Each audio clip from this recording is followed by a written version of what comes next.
Alhamdulillah. Alhamdulillahilladzi anzala as-sakinata fi qulubil mu'minin liyazdadu imanan ma'al imanihim. Asyhadu an la ilaha illallahul malikul haqqul mubin wa asyhadu anna Muhammadan abduhu wa rasuluhu shadiqul wa'dil amin. Allahumma salli wa sallim wa barik ala sayyidina Muhammadin wa ala alihi wa ashabihil muqtadina bihi fi kulli halati. Amma ba'd, faya ibadallah, usikum wa nafsi bitaqwallah wa tazawwadu fa inna khairaz zadi taqwa. Wa qala ta'ala fi kitabihil karim wa huwa asdaqul qailin, ya ayyuhalladzina amanu taqullaha haqqa tuqatih wa la tamutunna illa wa antum muslimun. Wa qala ta'ala fi ayatil ukhra, ya ayyuhalladzina amanu taqullaha wa qulu qawlan sadida yuslih lakum a'malakum wa yaghfir lakum dhunubakum wa may yuti'illaha wa rasulahu faqad faza fawzan 'azima. Jamaah salat Jumat yang dimuliakan Allah Subhanahu wa taala, puji dan syukur tanti-intinya kita panjatkan kehadirat Allah Subhanahu wa taala dengan ucapan alhamdulillah atas nikmat yang telah Allah berikan kepada kita sekalian, bahwa sampai siang hari ini kita masih diberikan kesempatan oleh Allah Subhanahu wa taala untuk bisa melaksanakan salat Jumat berjamaah. Semoga niat dan langkah kita dari rumah menuju ke tempat ibadah ini dicatat sebagai amal ibadah di sisi Allah Subhanahu wa taala. Amin ya rabbal alamin. Salawat dan salam semoga tetap tercurah kepada Nabi Agung, Nabi mulia baginda Rasulullah Muhammad sallallahu alaihi wasallam. Mudah-mudahan kita semua senantiasa mendapatkan syafaat uzma dari Nabi kita Muhammad sallallahu alaihi wasallam dan sepanjang umur hidup kita. Kita mohon pada Allah, mudah-mudahan Allah memberikan kesempatan pada kita untuk bisa berziarah ke makam baginda Rasulullah sallallahu alaihi wasallam. Ma'asyiral muslimin rahimakumullah. Ja'a rajulun ilan nabi sallallahu alaihi wasallam faqala, ya Rasulullah allimni wa aujiz. Qala idza kumta fi salatika fasalli salatan muwaddi' wa la takallam bikalamin ta'tadiru minha wa ajmi'ul ya'sa amma fi aidin nas. Suatu ketika Rasulullah sallallahu alaihi wasallam didatangi oleh seorang sahabat. Dalam satu hadis dikatakan, ja'a rajulun ila Nabi sallallahu alaihi wasallam faqala, ya Rasulullah allimni wa auzi. Wahai Rasulullah, berilah aku nasihat yang ringkas, ajari aku dengan pelajaran yang sangat ringkas. Qala, bersabda Rasulullah, iza kumta fi salatika fasalli salatan muwaddi'in. Jika engkau salatlah seperti salatnya orang yang hendak meninggalkan dunia. Pelajaran pertama, nasihat pertama yang disampaikan oleh Rasulullah sallallahu alaihi wasallam yaitu agar kita semua senantiasa bisa menjaga kualitas ibadah salat kita. Jangan sampai salat kita hanya salat yang asal menggugurkan kewajiban kita kepada Allah Subhanahu wa taala, melainkan salat yang benar-benar dengan bimbingan dan ridha Allah Subhanahu wa taala, serta sesuai dengan apa yang diajarkan dan dicontohkan oleh baginda Rasulullah sallallahu alaihi wasallam. Hal ini banyak di tengah-tengah masyarakat kita kurang memperhatikan kaifiyah atau tata cara salat, terutama di awal sebelum melaksanakan salat. Contoh, saat berwudu saja, Masih banyak di antara kita berwudu asal basah, yang berwudu asal kena air.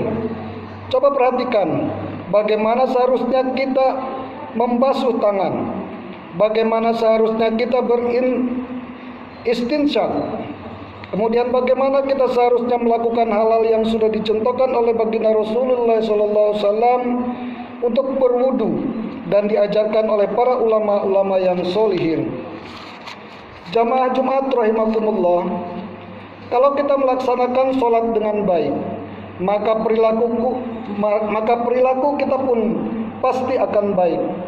Kalau kita benar-benar menjaga kualitas ibadah sholat kita dengan baik, pasti Allah akan senantiasa membimbing kita terus dalam ketaatan dan menjaga ketaatan kita kepada Allah Subhanahu wa taala.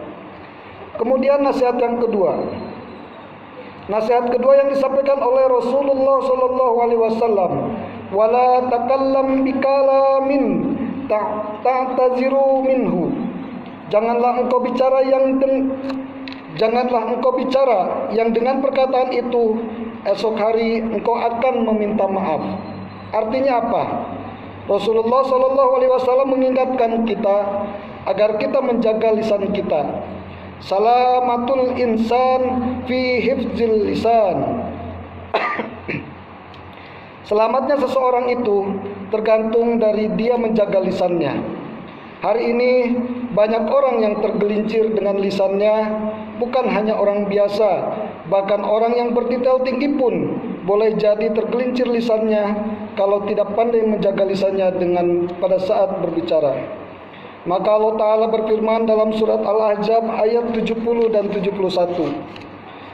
Ya ayyuhalladzina amanu taqullaha wa qulu qawlan sadida yuslih lakum a'malakum wa yaghfir lakum dunubakum wa man yuti'illaha wa rasulahu faqad faza fawzan 'azima. Hai orang-orang yang beriman, bertakwalah kamu kepada Allah dan katakanlah perkataan yang benar. Niscaya Allah memperbaiki bagimu amalan-amalanmu dan mengampuni bagimu dosa-dosamu. Dan barang siapa mentaati Allah dan Rasul-Nya, maka sesungguhnya ia telah mendapatkan kemenangan yang besar. Ketika kita memang beriman kepada Allah, Allah perintahkan kita untuk berbicara dengan benar, dengan jujur. Kenapa? Karena dengan ucapan yang benar dan jujur itulah yang akan memperbaiki segala aktivitas kita dan Allah akan mengampuni segala dosa-dosa kita. Jamaah sidang Jumat rahimakumullah, apalagi akhir-akhir ini kalau kita tidak pandai menjaga lisan kita, yang akan keluar dari mulut kita pasti cacian, kedengkian, bahkan makian kepada orang-orang yang ada di sekitar kita. Maka mulai hari ini ingatlah pesan Rasulullah, ikhfad lisanaka, jagalah lisanmu. Kita harus menjaga lisan kita agar kita tidak terjerumus ke dalam dosa. Apalagi kalau sampai mulut kita menghina orang soleh, lebih-lebih seorang ulama. Ini yang harus kita hindari. Jangankan kepada ulama soleh, kepada keluarga kita pun kita harus pandai menjaga lisan kita. Kepada istri, kepada anak-anak kita, apalagi kepada orang tua kita, bahkan pada sahabat pun kita harus pandai menjaga lisan kita agar tidak ada hati yang tersakiti dengan apa yang kita keluarkan dari mulut kita.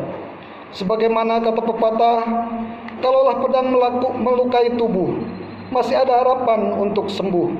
Kalaulah lidah lukai hati, kemana obat hendak dicari?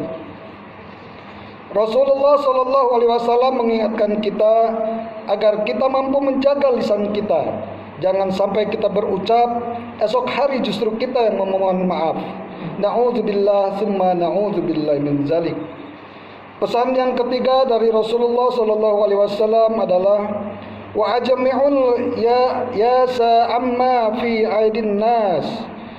Bertekadlah untuk tidak mengharapkan apa yang dimiliki oleh manusia, apa yang dimiliki oleh orang lain. Bertekadlah untuk tidak mengharapkan apa yang dimiliki oleh manusia, apa yang dimiliki oleh orang lain. Ketika orang lain memiliki sesuatu, apalagi dalam urusan dunia, biarkanlah dia yang memiliki. Jangan sampai kita pun ingin memiliki apa yang ia miliki. Dan kalau kita senantiasa iri dengan urusan dunia, maka bersiap-siaplah kita akan sengsara di dunia ini, bahkan di akhirat kelak. Tapi ketika kita iri dengan urusan akhirat orang lain, maka insya Allah kita akan lebih semangat lagi beribadah kepada Allah Subhanahu wa ta'ala. Maka dari itu, mulai hari ini, janganlah pernah kita iri dengan urusan dunia orang lain, tapi irilah dengan orang-orang yang mampu di tengah malam bangun untuk bermunajat kepada Allah Subhanahu wa ta'ala. Kita harus iri pada orang-orang yang ketika waktu duha dia bermunajat dan memohon kepada Allah Subhanahu wa ta'ala. Kita harus iri dengan orang yang ketika datang waktu sholat, ia segera bergegas menunaikan ibadah sholat berjamaah. Inilah yang senantiasa kita harus iri dengan orang-orang yang ada di sekitar kita. Kalau urusan dunia semuanya Allah sudah atur, tapi kalau akhirat, kita yang harus mempersiapkan bekalnya. Ibadallah, ayo kita jaga diri kita dan jaga keluarga kita. Yang pertama, agar ibadah solat kita benar-benar khusyuk kepada Allah Subhanahu wa ta'ala, sehingga solat kita bisa dijaga dan diperbaiki hari demi hari.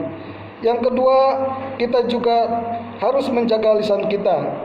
Jangan sampai keluar dari lisan kita kata-kata yang kotor, sumpah serapah, gibah, fitnah, menyakiti orang lain, bahkan penghinaan terhadap orang-orang yang saleh. Yang ketiga, kita harus senantiasa menjaga diri baik-baik untuk tidak iri dengan apa yang diperoleh orang lain. Bahkan jangan sampai diri kita selalu ingin memiliki apa yang dimiliki oleh orang lain. Semoga khutbah ini bisa menggugah semangat kita untuk tetap terus beribadah kepada Allah Subhanahu wa ta'ala dan tetap istiqomah di jalan Allah Subhanahu wa ta'ala. Barakallahu li wa lakum fil Qur'anil Karim wa nafa'ani wa iyyakum bil ayati wa zikril hakim. Innahu ta'ala jawadun karimun malikun barrur rahufur rahim. Aqulu qawli hadha wa astaghfirullahu li wa lakum wa lisairil muslimina min kulli dhanbi fastaghfiruhu innahu huwal ghafurur rahim. Alhamdulillahilladzi lahul hamdu kulluhu wa lahul mulku kulluhu wa biyadihil khairu kulluhu wa ilaihi yarji'ul amru kulluhu. Allahumma salli wa sallim wa zid wa barik wa an'im ala hadan nabil karim wa ala alihi wa ashabihi ajma'in. Allahumma ighfir lil muslimina wal muslimat wal mu'minina wal mu'minat al ahya minhum wal amwat innaka sami'un qaribun mujibud da'awat. Allahumma aslih wali amrina wa wulata umuril muslimin. Allahumma aslihhum ya rabbal alamin. Allahumma anjil alaina al-ghaitha wa la taj'alna minal qanitin. Allahumma ya Rahman ya Rahim ishqina ya Rabbal alamin innaka ala kulli syai'in qadir. Rabbana ighfir lana wa li ikhwanina alladhina sabaquna bil iman wa la taj'al fi qulubina ghillan lil ladzina amanu rabbana innaka ra'ufur rahim. Allahumma inna nas'aluka ridhaka wal jannah wa na'udzu bika min sakhatika wan nar. Rabbana atina fid dunya hasanah wa fil akhirati hasanah wa qina adzaban nar. Ibadallah, innallaha ya'muru bil adli wal ihsan wa ita'i dzil qurba wa yanha 'anil fahsya'i wal munkari wal baghi ya'idukum la'allakum tadhakkarun. Wa dzkurullahal 'azima yadhkurkum washkuruhu 'ala ni'amihi yazidkum wa la dzikrullahi akbar. Summa aqimis shalah.